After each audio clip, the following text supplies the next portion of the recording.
Nous voici de retour pour le deuxième épisode concernant Perkins.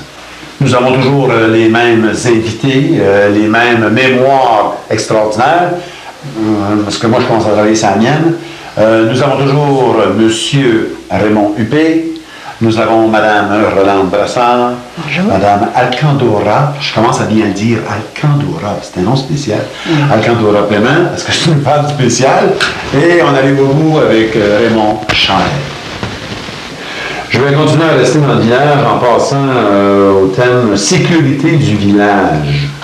Dans ce temps-là encore, il y avait-tu tout le système sécuritaire de la police actuelle? J'imagine que non. Donc on va voir ça. Non, il n'y a pas de police comme il y a aujourd'hui. Comme il y a aujourd'hui, c'est ça. Des hommes qui nommaient là, pour garde de sécurité à 25 000, comme M. Zaboulin, puis mon genre, il était au secours, André, qui s'occupait de ça. S'il y avait des choses, mais il y en a. C'était pas des vraies polices. Non, OK. Il y en avait par la municipalité. OK. Il y en avait aussi pour l'été, parce qu'ici, ça marchait beaucoup. Il y avait beaucoup de villages, pas de villages, mais de beaux lacs. Donc, il y avait des chalets, il y avait beaucoup de tourisme. Il y avait même des Américains aussi qui aimaient beaucoup ce coin ici. Là, l'été, il y avait plus de police ou de policiers, ou ça restait sensiblement la même chose? M. Huppé, vous? Non, je pense que c'était le même montant de policiers, excepté vers la fin, ils ont engagé un policier avec un auto. Il patrouillait, je ne me souviens pas de son nom. M. Gauthier. Okay. Et puis lui, il patrouillait avec André Prudhomme. Là, il patrouillait les lacs, le grand chemin. Là, et il surveillait, vous savez, pour que l'ordre soit tenu. Mon Dieu. L'été avec la sécurité. Je reste encore avec un éventail de travail ou de métier. Encore un autre qui est important. Vous savez que j'ai même une assistante barbière avec moi. Là. Ça a l'air qu'il y avait aussi un barbier qui était très connu parce que de nos jours même, on en parle, des cheveux qui n'aient pas de petits problèmes, il fallait que ça soit coupé souvent. Il semblerait que vous avez connu ça de vous. Oui, j'ai connu un peu ça. Je coupais les cheveux à tous les jeunes des alentours, au village. Ils venaient le samedi après-midi. C'est moi qui leur coupais les cheveux. Des broche-cottes que je leur donnais. Il y avait plein de poils. OK, c'est pas l'expression à le bol, mais. Oui, quelque chose de même. Les broche-cottes, c'était avec une machine aussi? Oui, j'avais une chose électrique, là. OK. Oui. Ah oui, puis je faisais couper les cheveux. Et avais-tu peur de ça? Non, il n'y avait pas peur, il me connaissait, là. Puis mon gars, lui, il avait une sève, le beau Guy, il disait, là, si vous ne chantez pas une chanson, là, maman, vous ne couperez pas les cheveux. Puis là, il se forçait pour chanter. Ah, c'était drôle, là, Ah oui, ça, j'ai fait ça, longtemps. Les filles, dans ce temps-là, coiffeuses, j'ai pas dû en avoir beaucoup dans ce temps-là. Ah non, les filles, ça, je m'en occupais pas, c'était trop grave, ça. Ah, c'est trop grave. Je n'étais pas pour couper les cheveux pour les exiler, là. Avec la peu, ça allait bien. OK. Les filles, il n'y avait pas, par exemple, de coiffeur, il n'y avait pas personne. Il faut aller à Gatineau. OK. OK, ou dans la famille. Je frisais pas mal à la maison. Oui, elle se frisait à la maison. Puis je me souviens que ma mère, elle faisait des tire-bouts à mes petites sœurs, là, puis elle tournait des guenilles. C'est ça qui parle dans les photos, des fois, ils ont tout à fait des petites guenilles. Ça, je faisais à mes filles, moi. Oui. Je ne sais pas pourquoi, c'est pas des petites guenilles. C'est des tire-bouts, tu sais, les... Moi, je j'avais 5 filles. Le samedi soir, là, je leur faisais je prenais des guenilles, puis je tournais les cheveux dessus. Puis le lendemain, j'ôtais la guenille. Ça faisait tout des tire-bouts. Toutes des frisettes. Oui, ça rappelle encore, puis elle chicanait. La dernière, elle ne voulait pas, hein? Après ça, plus tard, il faisait des couettes tressées, là, tu sais. Tressées aussi. Il n'y a pas de quoi faire, c'est nous autres, il fallait que je fasse un quoi. Ça a dû faire mal, là, je sais pas, là, moi j'ai plus de problème de cheveux autant, là. Ça a mal un peu. Il couchait avec ça, là. Il faut la bain, c'est pour être frisé. OK, regarde ça, ça a été des gros bigoudis en métal. Il faut souffrir pour être belle. C'est vrai, ça. Nous autres, OK, on parle pas des hommes souffrir pour être beaux. OK. Le transport aussi en hiver, on en a parlé un petit peu. On va aller passer aux écoles. Ici, il y en avait une, deux écoles, je pense aussi. Moi, j'ai eu la joie aussi en 1970-72. C'était l'école Sacré-Cœur. Est-ce qu'il y en avait une ailleurs avant, ou c'est là, on va en parler après, de l'école Sacré-Cœur? Mais avant, il y en avait-tu d'autres avant? Les écoles de Rang? Il y avait des écoles de rang, comme juste en face de la vieille maison paternelle. Là. Il y en avait une là, il y en avait une dans Saint-Antoine. Il y avait une au lac des Il y en Tourneaux. avait une au lac des Tourneaux. Il y en avait une sur le chemin du lac Magréau aussi. Oui. L'école anglaise aussi. Il y avait l'école anglaise, oui, juste, oui, OK. Oui. Puis l'école du lac des Tourneaux. Plus tard, vers les années 40, il y a eu l'école chez les Pères Oblats, parce qu'ils étaient loin, eux, de l'école. Hein. Ça fait qu'ils appelaient ça une école de colonisation. Pour les élèves qui étaient alentours, ça leur faisait trop loin pour voyager. Ça fait qu'ils avaient fondé cette petite école-là, qui était là jusque vers les années 47 à peu près. Parce qu'avant ça, il y avait après ça, ils ont eu du transport, les élèves du lac, il y avait du transport pour venir à l'école du village. C'est ça que j'en reviens pas. Hein. Je les ai dit, ben, une seconde est là, c'était facile. Non. La maîtresse a couché dessus. La maîtresse d'école? À l'école ancienne. Avant nous autres, c'était quand nos parents, avant ma mère, là, puis Mme de Rainville, puis Mme Joseph Rolin, eux autres, ils couchaient dans les écoles. Tu sais. Oui, il y avait des enfants de tous les âges, évidemment, ça je m'en rappelle de ça, les jeunes jusqu'aux plus grands. Oui. Des fois, on critique un peu ce qu'on a comme enseignement de nos jours. On dirait qu'on oublie un peu nos origines. Ça a l'air qu'à l'école, parce que là, j'en ai encore des élèves dans ma classe, puis ça m'aide bien sourire, mes élèves aussi, mais ça, jouer des tours. C'est vrai que dans ce temps-là aussi, il y avait des tours qui se jouaient à l'école. Moi, j'ai entendu parler, je ne vais pas tout ramener l'histoire, là. Il y avait une cloche de vache ou à vache. Alors, on va installer ça dans le grenier. Il y avait un ventilateur du long dans le mur. Oui. On va descendre une corde. On va mettre une poulie en haut, puis une poulie là-bas, puis là, on va mettre une cloche à vache après ça. Oui. De temps en temps, Ça sonnait! on sonnait la cloche. C'était Jeannette Bouvier dans ce temps-là, qui nous enseignait. La sœur de Dorothée. Dorothée Martin. Ah, OK. Et là, elle se demandait d'où ça venait, là. Elle se demandait ce que ça venait, puis tout d'un coup, ça a tout débretté, ça en haut. Là, ça nous est aperçu. Elle nous a chicané un petit peu, mais pas plus que ça. Ah, d'accord. Y en a-t-il d'autres des anecdotes ou des histoires d'école là, que ça vous vient? Alors, moi, évidemment, mesdames, vous étiez des anges. Jamais de problème, là, vous? Elle doit en avoir, elle, là, elle se fait l'enseigner. On va y aller avec... Moi, j'en ai une, il faut ce que restait, là. Il faut ce que la maison, ils viennent de défaire. C'était là, l'école. À côté de la caisse populaire? Oui, oui. Ah oui, il y avait juste le coin, là. Là, c'est Arena, je pense. Là. Oui, bien là, notre maison, ils viennent de la défaire. C'est là que je restais, moi, après l'école, quand on allait. Ah, OK. Puis là, une journée, il y en avait une qui avait avancé le cadavre de 2 heures. Elle était bien glissable, hein. Puis là, la maîtresse, notre maîtresse, c'était Mme Rolin, qui était assez âgée. Là, quand elle est arrivée 4 heures, elle nous a envoyé, mais il était en 2 heures. Ça, c'était pas drôle. Là, on s'est tout le temps allé, puis quand elle est arrivée chez elle, ben, elle restait pas loin, une couple de milles du village. Son mari, il dit, qu'est-ce qui se passe? Il était bien de bonne heure. Ben, elle dit, ben non. Il était à cette heure-là à l'école, puis c'était une fille qui avait avancé le cadran de 2 heures. Ben, elle s'en était jamais rendu compte. Hey, ça, c'était pas drôle. Je suis bien content d'apprendre que c'est pas juste des gars qui jouent des tours. Non, ça, c'était des filles. C'était une fille.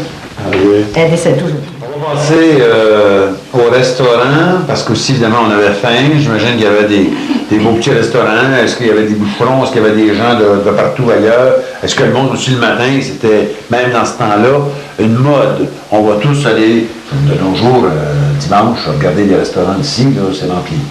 Après la messe, surtout, là. Donc, est-ce que dans ce temps-là, il y avait aussi cette mode-là du restaurant? Pas tellement, hein. Les restaurants, on va dire qu'ils ne pas des restaurants pour Non. manger. Non. Le site Toto, déjà, Oui, place, oui, l'ancienne oui. place Chez Toto Renault. Ancienne case. L'ancienne place, la classe populaire qui était déjà ici, là, au coin. OK. Parce qu'il y avait le paiement. Il y avait la salle de poule. Mais ils ne savaient pas de repas. Ils ne savaient pas de repas, non, c'était pas de restaurant, c'était des magasins. Il y avait Lionel Rettier qui était là non, avant. Avant Lionel Rettier, il était barbier lui aussi. Après Mme Berman, c'est Bon, moi, il m'a sauté ma clientèle. Non, c'est pas vrai. il a tenu le restaurant là aussi. Il ne servait pas de repas, lui non plus. Non, il y avait juste des petits casiers. Il prenait des petits Des choses. jardinaires, des sandwichs, des hot dogs. Mais tu sais, pour dire servir un repas, des œufs, du bacon le matin, non, c'était pas ça. La fin du mot, prêt à commander du take-out, là, je vais avoir un gros pot de café, m'en aller, il n'y avait pas ça non plus comme tel. Non. Comme sa belle-mère, là, avait des cornets. Hein? Ah oui, des cornets. Ça, les gens y allaient chercher des cornets de crème glacée. Des beaux cornets. Oui. C'est drôle, ses yeux se sont illuminés quand on a dit Ah, OK. Ça faisait une fête, c'était pas tous les jours, le gros cornet et tout ça, non? Ben, il y avait toujours avant, tout le temps, toute la semaine. OK. Oui. Le dimanche, ben là, après la messe, ça s'en allait là. Ah, OK. Manger leur cornet. Mais nous autres, les filles, on n'aura pas trop le droit d'aller là. Non, pas le droit. Les filles n'avaient pas le droit d'aller là. Dans un restaurant. Nos papas, ils ne voulaient pas qu'on y aille dans un restaurant. Parce qu'on rencontrait des gars. Ah, OK. À cette époque-là, aujourd'hui, c'est différent. Oh, oui, oui. On est préparé différemment, en tout cas, oui. Ouais. Si je reviens, j'ai entendu le mot poule. Ça, c'est billard. Puis moi, mon père, en tout cas, il jouait très bien. Ça, il joue très bien, moi aussi. J'essayais juste de savoir ce qui se passait dans la salle de poule à Perkins. Que quelqu'un ait commencé ça. Ça, c'est mon beau-père, ça aussi. Là. Bien sûr, Tatou, il y avait aussi. Oui, mais Chez après- mon beau-père, il jouait des nuits de temps. Oui, Mon mari était bien bon là-dedans aussi. Ah oui, ça jouait tout le temps, tout le temps. Mais ça, il y avait une grande salle. Ah oui, ça il y avait 2 tables. Il y avait qu'une table, mais je jouais tout là-dessus. Je jouais au Mont-Saint-Marche. OK, OK. Ah oui, ça jouait. T'as jamais joué au pool, les messieurs? Pas moi. Non, pas fort. Non, pas moi. Non. J'aime ça ici, c'est drôle, la table, je rencontre toujours des anges. Moi, j'aime ça. Le billard, par exemple, il allait là pour réellement juste échanger ou est-ce qu'il y avait en même temps taverne? Ou non, il y avait Non, pas de non, repas. non, Il y avait- non. Pas de repas, pas de taverne. Du coq, puis Ah, OK, OK. Là, tu allais jouer réellement. il jouait au pool. là, OK, tu sais. OK. Mais la nuit, c'était ouvert aussi. Non. Ben, il jouait tard le soir. Ouais. Ah, OK. OK. Eh ben. Il y avait aussi, après la messe, on a parlé. Là, on va aller aux hôtels puis aux tavernes, parce que ça aussi, ça me frappe de quelqu'un qui vient de Templeton, ou qui vient du Nord, ou qui viendrait de Saint-Pierre, qui voulait manger ou se coucher. Y avait-tu des hôtels? Y avait-tu des places pour le faire, ça? Oui, il y avait un hôtel dans le village, là, jusqu'à brûler. Là. Donc là, il y avait des chambres. Ah oui, il y avait des chambres, là. Ah, Il y oui. avait des repas aussi. Il y avait des Ils repas servaient- aussi. Ils servaient des repas. Mais ça, évidemment, c'est vers 40, 50. Avez-vous une idée approximative de ça? Il y en a eu avant ça, Ah oui, ça. pas mal avant ça. Parce que quand ça, c'était le père de Jean-Paul de Rainville, en premier qui avait ça, là, monsieur, il y avait l'hôtel, puis lui, il recevait des voyageurs, des bûcherons, tu sais, qui allaient loger là, à l'hôtel. Ok. Tu sais. Fait que c'est comme ça qu'ils faisaient leur argent, tu sais. Puis j'imagine qu'ils leur donnaient aussi, servaient des repas aussi. Mais les voyageurs de commerce, ça existait-tu? Ça existait, j'imagine. Ah, Est-ce ça a qu'ils dû, venaient ici, là. ils venaient coucher, des fois, tu voyais du monde qui vendait des couteaux, je sais pas, donc là, s'ils pouvaient... Ben, les pédaleurs, on disait dans Les le temps. là, on va! Ça se promenait avec des valises, hein? À l'époque, oui, il y avait monsieur Antoine de Gatineau qui avait le magasin Antoine. Là. Oui. Il Oh, passait. Seigneur, Oui. Dieu, ça aussi, ouais. Ah oui. Il passait puis il vendait. Il venait à pied. Ma mère me disait ça avant. En dernier, il venait avec son automobile, mais en premier, il venait à pied De Gatineau. de Gatineau. Il passait au travers, là, par le chemin qui passe devant l'église de Sainte-Rose. Ça vient sortir chez nous, ça. OK. Cheval blanc. Oui, ça. Puis, Des chevals blancs. Ah, OK, cheval blanc, OK.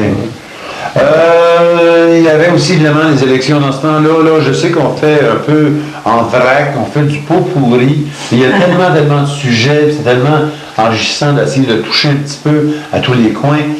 Les élections, quand c'était évidemment pour Perkins, ça n'avait pas rapport à une grande municipalité comme Val-des-Monts.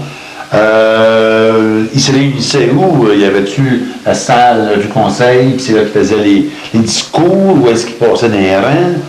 Non, au début, la salle du conseil, c'était au magasin, c'est chez M. Burke. OK. Puis des fois, ça sortait, puis ça chicanait, tu sais. Ça chialait. Ça chialait, hein. Dans la petite pointe, là, près du... Mais là, aujourd'hui, le chemin passe là. J'étais à la maison, je ne sais pas si tu te souviens, la maison de Jean-Paul de Rainville, de Jean de Rainville, qui restait là, dernier, qui ont démoli pour faire place au chemin. Il y avait une petite pointe en avant. Les gens, ils se réunissaient là pour s'ostiner. Oui, M. Huppé, est-ce que les gens tombaient d'accord facilement dans des réunions de même, ou c'était, je crois que c'était houleux, là? Oui, c'était assez houleux par bout, là. Je veux dire, ils s'entendaient pas tous, hein. Il y avait deux camps, là, mais c'était assez houleux. OK. Dans ce temps-là, je vais sauter un petit peu, là, mais dans ce temps-là, on disait-tu deux camps? Il y avait les Anglais là, puis il y avait les Français là, ou ça n'a pas rapport, ça? Non, c'est pas ça. Non. C'est juste, je veux dire, disons que tout le monde n'a pas la même idée, hein. Ah, OK. Alors, ça faisait comme deux camps, là, mais c'était pas les Anglais comme les Français. C'est pas ça du tout. Puis il n'y avait pas de note, ben celui-là, ben lui il est bien riche, ou lui c'est un Amérindien, ou elle c'est une famille pauvre. Il n'y avait pas je pense pas qu'il y avait d'affaire de jugement. Il n'y aura pas de ça. Non. Il n'y aura pas de ça. Non. Et c'était quoi, on va dire, rappelez-vous d'un point en litige de grave, là, tu sais, puis ça a traîné pendant des semaines ou des mois, tel pont, ou telle école, ou telle subvention. Je sais qu'il y en avait aussi des fois. Là, c'était une chicane sans arrêt. Y en a-tu une qui était très, très mémorable ou que ça vous touche un peu? Non, je ne me rappelle pas qu'il y a eu des grosses. Bon, ben, c'est super, tant mieux, mon Dieu, si on pouvait s'entendre. De nos jours, on n'a plus de problème de Il y en même. a peut-être eu, mais on n'a pas eu connaissance. Ouais, c'est ça. D'accord. parce qu'on ne nous a pas raconté l'histoire. D'accord. Oh oui, c'est ça. C'est à l'époque aussi, dans mon enfance, il y avait beaucoup de quiétude. Je ne sais pas si vous avez déjà entendu parler de ça. Tu sais, les gens étaient pauvres, hein, ça fait que... Il y avait un livre qui était toujours dans cette Oui. histoire-là. Moi, je me c'est vrai, souviens ça. d'un vieux monsieur, là, il avait un grand manteau, puis une grande barbe blanche. Puis, tous les années, là, il venait, puis il a dû passer chez vous. Oui, Et puis, là, les gens, ils donnaient de l'argent, puis ou des fois, ils leur donnaient un repas. Le coup, il couchait, là. Et je me souviens même de son nom, M. Lachapelle. Ça, c'est dans les années 36, 35, 36. Après ça, les municipalités, ils ont été obligés de s'occuper de leurs pauvres. Hein. Ça fait qu'ils ont arrêté ça, l'inquiétude. Mais il y en a encore des immigrants, des itinérants qu'on appelle. Tu sais, mais on ne sait pas toujours. Tu sais. De nos jours, il y en a qui gèlent et qui meurent Oui. dans les grandes villes. Dans ce temps-là, le quêteux, il n'était pas rejeté. Non. Il passait dans les rangs, puis là, il arrêtait à toutes les maisons, puis avec son petit 10 cents, il pouvait s'acheter un pain. Tu sais. Ah, OK. Parce que le pain n'était pas cher à l'époque. Les salaires non plus n'étaient pas élevés, tu sais. Ça veut dire que le quêteux, il travaillait ou c'était... Oui. Ah, il offrait aussi Oui, ça? oui. Tu sais, pour sa nourriture, il offrait ses services. On va revenir rapidement aux femmes, parce que dans ce temps-là, il y a aussi une idée très, très profonde de courage et de souffrance.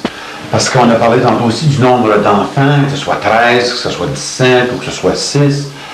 Il y avait malheureusement des fois des vagues de grippe. Puis il y avait aussi, il n'y avait pas nécessairement tous les services, c'est sûr, que d'aujourd'hui. Donc on va parler un peu aussi des maladies à bas âge. Si on va visiter le cimetière, ici vous allez vous apercevoir aussi qu'il y a des enfants de très, très, très bas âge. Qu'est-ce qui se passait surtout là, par rapport à ces enfants-là? C'était-tu juste la grippe espagnole ou les grosses familles, ça se produisait dans des moments difficiles? Non, je pense que les jeunes enfants, autrefois, il n'y avait pas beaucoup de médecins. C'était le médecin de famille qui venait à la maison. Puis souvent, les parents ne trouvaient pas la maladie qu'il y avait, donc ils ne savaient pas comment les soigner. Ça fait que plusieurs enfants qui sont morts en bas âge à cette époque-là. D'accord. Quand il arrivait pour le décès, tout ça, il se passait quoi? Y avait-tu quand même une fête spéciale ou après ça les funérailles?